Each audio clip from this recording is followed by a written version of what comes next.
This, my friends, is another one of my favorite seed companies. So Seed Savers Exchange is in Iowa, and so they have a special place in my heart. Their pictures are absolutely gorgeous.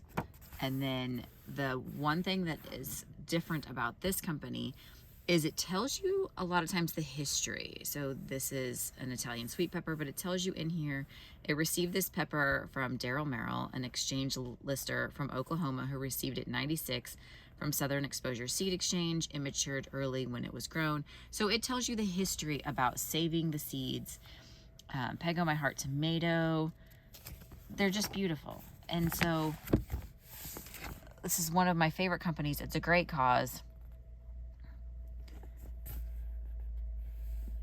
Here's more information. It tells you a little bit about 50 days.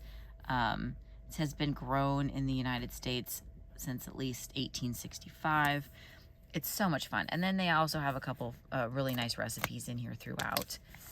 It tells you bestsellers, ground cherries. Personally, these are the bane of my existence. I hate them with a passion. They come up, they are a weed in my garden, and I just don't like them. Leeks, this one talks about ground cherry jam. So something you can do with them if you don't like them, or if you have them and need to use them. Some spinach. Okay, so this catalog is not very big, but this is kind of highlights all their products. If you go onto their website and you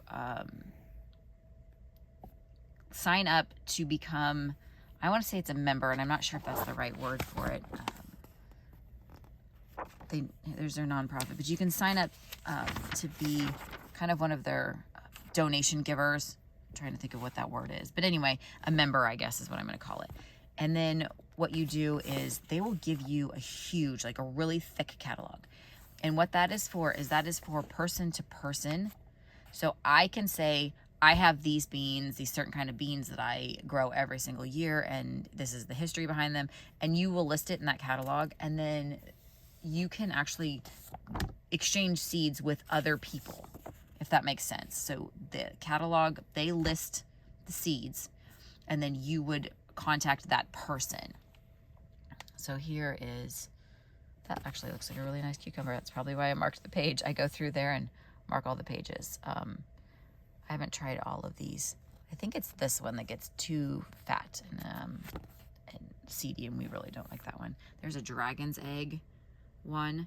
So again, another great company to do business with if you can afford it. Become a member and help support their cause.